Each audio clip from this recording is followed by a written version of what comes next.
दोस्तों, इस दुनिया में ऐसे बहुत से लोग हैं जो हर किसी की बात मान लेते हैं, अपनी जिंदगी को दूसरों के हिसाब से जीते हैं। अपना हर एक फैसला लेने से पहले बहुत से लोगों से राय लेते हैं। हर बार उनका लोगों से यही सवाल होता है कि मैं क्या करूं, मुझे अब क्या करना चाहिए, मेरे साथ ये हो गया, अब मैं इससे बाहर कैसे निकलूं। आप तो परेशानी से परेशान होकर उसका समाधान खोजने के लिए लोगों से राय लेते हो, लेकिन लोग इसी चीज का फायदा उठाते हैं और आपको कोई ऐसा समाधान बताते हैं जिसमें या तो उसका कोई फायदा हो या फिर आपका कोई नुकसान हो। अब आप कहेंगे कि उसके खुद के फायदे तक तो ठीक है, लेकिन वो भला मेरा नुकसान क्यों चाहेगा? मैंने तो परेशानी उसके साथ साझा की है, वो तो मुझे समाधान बताएगा। लेकिन तुम्हें हमेशा एक बात अपने दिमाग में बिठा लेनी है कि इस दुनिया में माँ बाप के अलावा कोई भी ऐसा व्यक्ति नहीं है जो चाहता हो कि तुम उससे ज्यादा तरक्की कर लो। अगर तुम गड्ढे में गिर रहे हो तो लोग ऊपर से पत्थर फेंकने का काम करते हैं। लोग किसी का साथ नहीं देते, बल्कि वो तो मौके का फायदा उठाने के लिए अवसर तलाशते रहते हैं। आइए समझते हैं इस कहानी के माध्यम से कि हमें लोगों की क्यों नहीं सुननी चाहिए। लोग कैसे हमें बर्बाद करने की साजिश रचते रहते हैं। बहुत समय पहले की बात है।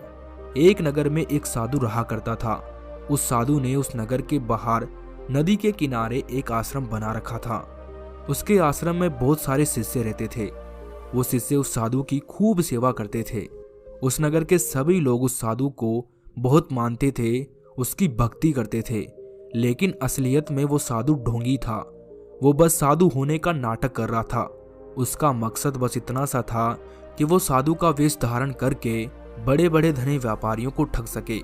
वो साधु बहुत ही चतुराई के साथ लोगों को मूर्ख बना देता। वो लोगों के सामने दिखावा करता था और लोगों को इस बात की भनक भी नहीं थी कि साधु के रूप में वो बहुत बड़ा ठग है। सब लोग तो उसे बहुत बड़ा सिद्ध साधु समझते थे और उस साधु की भक्ति करते थे।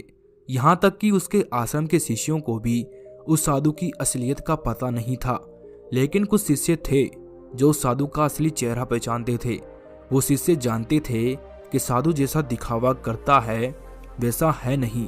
जब नगर के लोग साधु से मिलने आते, उसके दर्शन करने आते, तो साधु उन्हें दूर से ही आशीर्वाद दे देता। कुछ लोग पूछते तो वो उनसे कुछ नहीं बोलता था। उसने अपने शिष्यों के माध्यम से सभी नगरवासियों को कहलवा दिया था कि उन्होंने मौन व्रत धारण कर रखा है और वो अपना मौन व्रत तभी तोड़ेंगे जब इस धरती पर से पूरी तरह पाप का विनाश हो जाएगा। फिर सभी गांव वाले उनके दर्शन करके लौट जाते, उनसे कुछ भी नहीं पूछते। दरअसल जब गांव वाले अपनी समस्या लेकर आते थे तो साधु सोचता था कि मैं कैसे इनकी समस्या का हल करूं, क्योंकि उस साधु को कुछ ज्ञान तो था नहीं। उसने कभी कोई सिद्धि प्राप्त तो करी नहीं थी। वो लोगों को ज्ञान कैसे देता? जिसके पास खुद के पास ज्ञान नहीं है वो लोगों का भला कैसे करेगा? इसीलिए उस साधु ने मौन व्रत का नाटक कर लिया ताकि लोग उनसे पूछे तो वो उन्हें बताने से बच जाए। और जब लोग उस साधु को कोई दान दक्षिणा देते, धन देते, तो साधु उस धन को छूता भी नहीं था। उनके शिष्य ही उस धन को नगरवासियों से लेते थे। वो शिष्य नगरवासियों से कहते थे कि गुरुदेव धन को छूते भी नहीं हैं। वो इस संसार की मोह माया से बहुत ऊपर उठ चुके हैं। उनका इस सांसारिक वस्तुओं से कोई लेना देना नहीं है। वो तो बस भगवान की भक्ति में लीन रहते हैं। फिर एक दिन नगर का एक धनी व्यापारी साधु के आश्रम में आया और आकर उन्हें प्रणाम किया और साधु से बोला कि महाराज, आज आप मेरे घर पर भोजन करने जरूर आना। साधु ने भी अपनी गर्दन हाँ में हिला दी, क्योंकि साधु किसी से नहीं बोलता था। यह कहकर वो व्यापारी अपने घर लौट आया और फिर साधु ने अपने उन भरोसेमंद शिष्यों को अपने पास बुलाया जिनको कि उस साधु की असलियत के बारे में पता था। फिर साधु ने उन शिष्यों से कहा कि शाम को मैं व्यापारी के यहाँ भोजन करने जाऊंगा। मेरे जाने के बाद आश्रम की अच्छी से देखरेख करना, कोई भी वस्तु इधर उधर नहीं होनी चाहिए। फिर जैसे ही शाम हुई वो साधु व्यापारी के घर पहुंच गया। व्यापारी ने भी साधु का खूब सत्कार किया और उसके लिए अच्छे से आसन बिछाया और साधु को उस पर बिठा दिया। साधु भी अब भोजन करने के लिए उस आसन पर बैठ गए। फिर व्यापारी ने अपने बेटी को आवाज लगाकर कहा, बेटी, महात्मा जी के लिए भोजन लेकर आओ। व्यापारी की आवाज सुनकर व्यापारी की बेटी भोजन लेकर साधु की तरफ आती है। जब साधु की नजर उस व्यापारी की बेटी की तरफ गई तो उस ढोंगी साधु की उस लड़की को देखकर बाहें खिल गई। उसका चंदन सा बदन, उसकी हिरनी के समान आंखें, चलते समय उसके बालों की एक लट कभी कभी उसके सुंदर मुखड़े पर आ जाती थी। उसकी इस तरह की सुंदरता को देखकर वो साधु मोहित हो गया। वो ढोंगी साधु मन में ही विचार करने लगा कि इस व्यापारी की बेटी कितनी सुंदर है। अगर ये किसी तरह मेरी हो जाए तो मेरे तो भाग्य ही खुल जाएंगे। फिर वो साधु उस व्यापारी की बेटी को पाने की योजना बनाने लगता है। फिर उसके शैतानी दिमाग में एक विचार आता है। वो अचानक से भोजन छोड़कर उठ जाता है और उस व्यापारी से बोलता है कि सेठ, ईश्वर तुम्हारी रक्षा करे, दुर्भाग्य का साया तुम्हारे ऊपर मंडरा रहा है, शीघ्र ही तुम एक सेठ से भिखारी बनने वाले हो। ये कहकर वो झूठ मूठ के आंसू बहाने लगता है। ये सब देखकर व्यापारी आश्चर्यचकित रह गया। वो सोचने लगता है कि आज तक साधु महाराज ने कभी अपना मुंह नहीं खोला और कभी किसी से कोई बात नहीं की, लेकिन आज वो बोल पड़े। उस साधु की ऐसी बातें सुनकर वो व्यापारी थर थर कांपने लगा और उस ढोंगी साधु के चरणों में गिर गया और उस साधु के चरण पकड़ लिए। और वो व्यापारी फिर उन साधु से कहने लगा कि साधु महाराज, आप ये क्या कह रहे हैं? मुझे तो कुछ भी समझ नहीं आ रहा है। आखिर आप कैसे दुर्भाग्य की बात कर रहे हैं? क्या ये दुर्भाग्य इतना दुखदाई होगा कि आपको अपना मौन व्रत भी तोड़ना पड़ा? आपने मुझ जैसे साधारण मानव के लिए अपना मौन व्रत तोड़ लिया। फिर वो ढोंगी साधु व्यापारी के सामने मगरमच्छ के झूठे आंसू बहाते हुए बोला, मेरे बेटे, मैंने तुम्हारे सिर पर आने वाले दुर्भाग्य को देख लिया है। फिर वो झूठ मार के रोते रोते व्यापारी से बोलता है कि पुत्र, ये तुम्हारी बेटी जो है ना, यही तुम्हारे दुर्भाग्य का कारण है। जिस दिन तुम इसकी शादी करोगे उसी दिन से तुम्हारी बर्बादी शुरू हो जाएगी। तुम्हारा सारा परिवार तबाह हो जाएगा। तुम्हारे परिवार के सभी सदस्य एक एक करके मरने लगेंगे। तुम्हारा पूरा व्यवसाय चौपट हो जाएगा। तुम कर्ज के बोझ के तले इतने दब जाओगे कि तुम्हें पता ही नहीं चलेगा कि तुम कब सेठ से भिखारी बन गए। ये सब कुछ इतना जल्दी जल्दी होगा कि तुम्हें कुछ भी समझ नहीं आएगा। साधु की ऐसी बातें सुनकर व्यापारी साधु से कहते हैं कि महाराज, कोई तो ऐसा उपाय होगा जिससे कि ये दुर्भाग्य टल जाए। कोई तो ऐसा रास्ता होगा जिससे कि इस दुर्भाग्य से बचा जा सकता हो। आप तो इतने सिद्ध महात्मा हो, आपके पास मेरी समस्या का कोई ना कोई हल तो जरूर होगा। कृपया करके आप मुझे इस मुसीबत से बाहर निकालो। आपके लिए तो कोई भी कार्य असंभव नहीं है। व्यापारी की बातें सुनकर वो साधु मन ही मन बहुत प्रसन्न हो जाता है, क्योंकि वो साधु तो इसी प्रश्न के इंतजार में था कि कब व्यापारी उससे ये पूछेगा कि मैं क्या करूं जिससे मेरा दुर्भाग्य टल जाए। फिर वो साधु कुछ विचार करके नाटक करता है। वो अपनी आंखें बंद करता है और कुछ मंत्र बुदबुदाने लगता है और फिर कुछ ही देर बाद वो अपनी आंखें खोलकर बोलता है कि तुम्हारी बेटी ही तुम्हारे दुर्भाग्य का कारण है।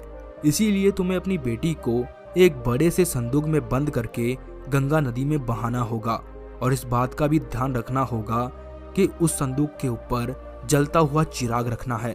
और हाँ, ये काम तुम्हें 24 घंटे के अंदर अंदर ही करना है। किसी प्रकार की कोई भूल नहीं होनी चाहिए।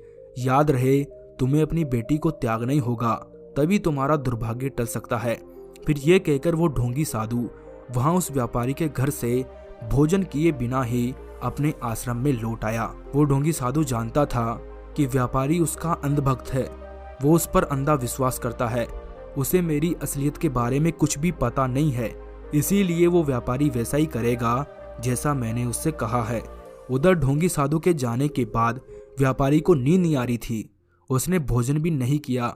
उसे तो बार बार साधु की बातें याद आ रही थी। जो उस साधु ने चेतावनी दी थी वो रह रहकर उसे याद आ रही थी। वो बहुत बेचैन हो चुका था। उसे समझ ही नहीं आ रहा था कि अब वो क्या करे। एक तरफ उसका दुर्भाग्य है तो दूसरी तरफ उसकी जान से प्यारी बेटी। वो व्यापारी अपनी बेटी से बहुत प्रेम करता था। वहीं उसकी एकमात्र संतान थी। उसने उसके लिए बड़े बड़े सपने देखे थे।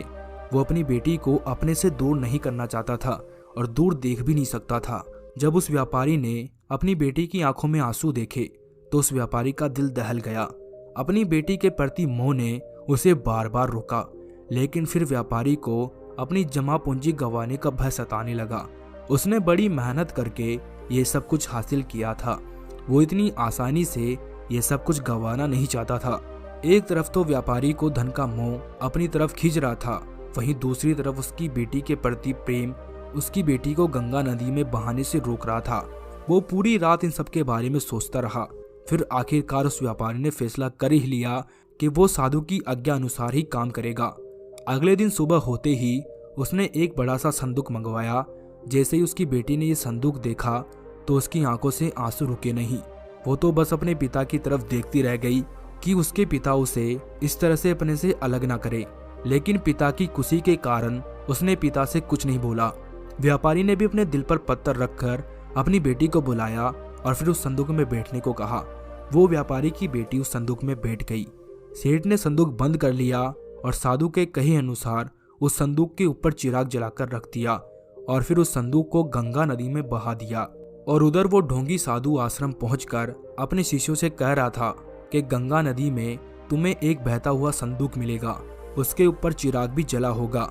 तुम्हें उस संदूक पर नजर रखनी है। जैसे ही उस संदूक पर तुम्हारी नजर पड़े तुम उस संदूक को उस गंगा नदी से खींचकर तुम मेरी कुटिया में ले आना।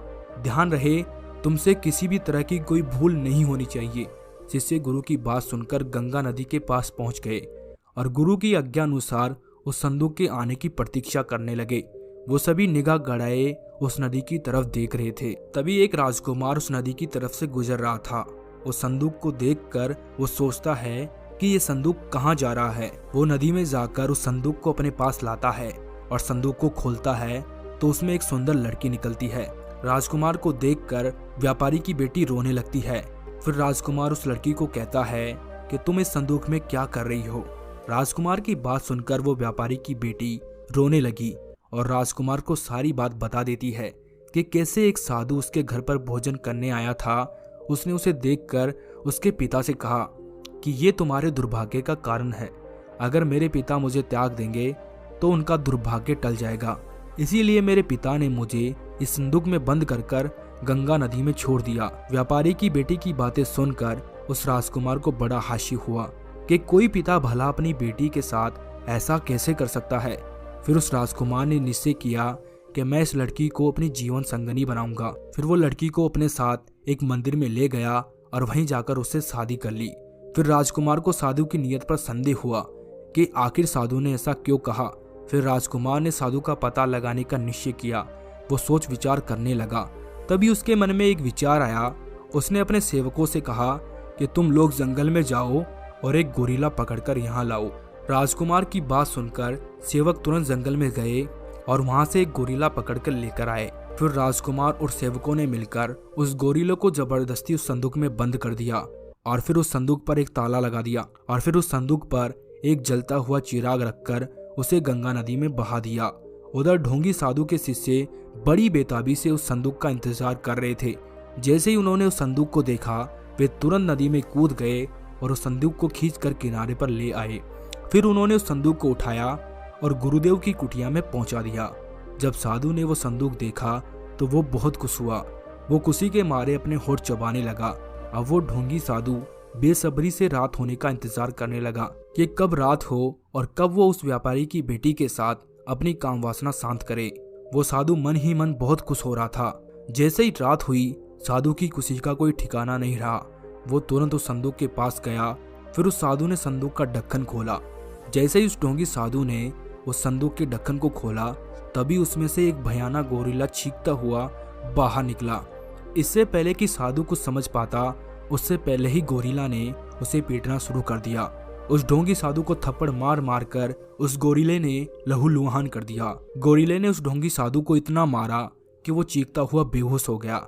जब तक कि साधु के शिष्य उसे बचाने आते तब तक तो गोरिल्ला ने साधु की बुरी हालत कर दी और फिर साधु को छोड़कर गोरिल्ला पास के जंगल में भाग गया। फिर कुछ घंटों के बाद साधु को होश आया, लेकिन तब भी उसकी हालत बहुत खराब थी। उसकी हालत इतनी खराब थी कि उससे कुछ बोला भी नहीं जा रहा था। उसका मुंह पूरी तरह सूज गया था। उसके हाथ पैरों में से खून निकल रहे थे। उसके पूरे शरीर पर जख्म हो गए थे। फिर सुबह होने के बाद जब शिष्य अपने गुरुदेव की कुटिया में आए, गुरुदेव की ऐसी हालत देखकर वो दंग रह गए। उन शिष्यों ने साधु से पूछा कि गुरुदेव आपकी ये हालत कैसे हुई, आपको इतनी सारी चोटें कैसे लग गई। फिर वो साधु अपनी असलियत छिपाते हुए बोला, क्या बताऊं मेरे प्यारे शिष्यों, रात्रि में एक भयानक गोरिल्ला आश्रम में घुस गया था। और उसी गोरीले ने मेरी ऐसी हालत की है। फिर वो साधु अपने शिष्यों से कहने लगा कि मैंने तुम्हें कहा था कि आश्रम की अच्छे से देखभाल करना, देखो अब तुम्हारी वजह से ये क्या हो गया। साधु की बात सुनकर वो सभी शिष्य चुप हो जाते हैं और सोचने लगते हैं कि हम तो रात भर पहरेदारी कर रहे थे, फिर गोरीला कैसे आश्रम में घुस गया। फिर धीरे धीरे ये बात पूरे नगर में फैल गई कि साधु को एक गोरीले ने घायल कर दिया है। नगर के सभी लोग साधु से मिलने आए, क्योंकि नगर के सभी लोग उस साधु का बड़ा मान सम्मान करते थे, उनकी भक्ति करते थे। जैसे ही लोगों ने ये खबर सुनी तो वो सभी साधु से मिलने के लिए दौड़े चले आए। और जब ये बात उस व्यापारी को पता चलती है तो वो भी साधु से मिलने के लिए आ पहुंचा। पूरा नगर आश्रम के बाहर इकट्ठा हो गया। ये बात उधर राजकुमार को भी पता चलती है। वो भी साधु के आश्रम आ पहुंचा और साथ में उस व्यापारी की बेटी को भी लेकर आया। आश्रम के बाहर इतनी भीड़ थी कि लोग धक्का मुक्की कर रहे थे। सभी लोग साधु से मिलना चाहते थे।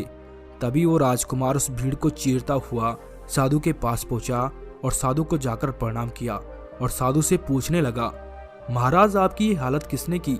तब साधु ने राजकुमार को बताया, रात्रि में एक भयानक गोरीला उनके आश्रम में घुस आया, उसी ने ये किया है।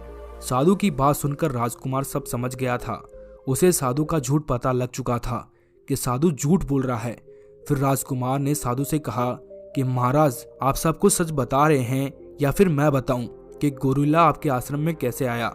राजकुमार की बात सुनकर साधु चौंक गया और नगरवासी भी राजकुमार की बात सुनकर हैरान हो गए कि आखिर राजकुमार ऐसा क्यों बोल रहा है। अभी साधु ने कहा कि मैं सच कह रहा हूँ, गोरीला रात्रि में आश्रम के भीतर घुस आया था और उसी ने मेरी ऐसी हालत की है। तभी वो राजकुमार उस व्यापारी की बेटी को अपने पास बुलाता है और साधु से पूछता है कि अब बताओ महाराज। साधु व्यापारी की बेटी को देखकर चौंक जाते हैं। उसे कुछ भी समझ नहीं आ रहा था कि वो क्या करे। अब उसकी पोल खुलने वाली थी। फिर साधु कुछ नहीं बोलता है और मौन हो जाता है। लेकिन वो कब तक मौन रहता। भी नगरवासियों को बताया कि कैसे इस ढोंगी बाबा ने व्यापारी की बेटी को हासिल करना चाहा। इस ढोंगी साधु ने व्यापारी को कहा कि उसकी बेटी उसका दुर्भाग्य का कारण है और वो उसे छोड़ दे और गंगा नदी में बहा दे ताकि वो ढोंगी साधु उसे प्राप्त कर सके। नगरवासी उस साधु की असलियत जानकर हैरान हो गए। उन्हें साधु के ऊपर क्रोध आया। अब सब लोग साधु पर थू थू करने लगे। सभी लोगों ने मिलकर उस साधु की बहुत पिटाई की। पीट पीट कर नगरवासियों ने उस साधु को वहां से भगा दिया। व्यापारी को भी अपनी भूल का एहसास हुआ। उसने सोचा कि मैंने बिना कुछ सोचे समझे ही इतना बड़ा फैसला कैसे ले लिया। मैं तो अपनी बेटी से बहुत प्रेम करता था। उस साधु की बातों में आकर मैंने ये कैसा अपराध कर दिया। फिर वो व्यापारी रोता हुआ अपनी बेटी के पास जा पहुंचा और उससे बोला कि बेटी मुझे माफ कर दे, मैंने तुम्हारे साथ बहुत गलत किया है, मुझे ऐसा नहीं करना चाहिए था। अब तुम मेरे साथ अपने घर चलो। मुझे पता है मुझे किसी पर भी इतना अंधविश्वास नहीं करना चाहिए। पिता की बातें सुनकर वो बेटी बोली, पिताजी अब मैं आपके साथ नहीं चल सकती। आपने मेरा त्याग कर दिया है और त्यागी गई कोई भी वस्तु वापस नहीं ली जाती। अब मैं कभी भी वापस नहीं आ सकती। ये कहकर वो व्यापारी की बेटी राजकुमार के साथ चली गई।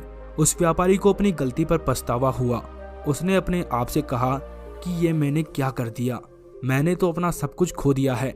मेरी बेटी तो मेरे घर की लक्ष्मी थी, अब वो भी मेरे से दूर हो गई। काश मैंने साधु की बात नहीं मानी होती तो आज मेरी बेटी मेरे साथ होती। फिर वो व्यापारी जोर जोर से रोने लगा। पर वो कहते हैं ना कि जब चिड़िया चुग गई खेत तो फिर बाद में पछताने का क्या फायदा।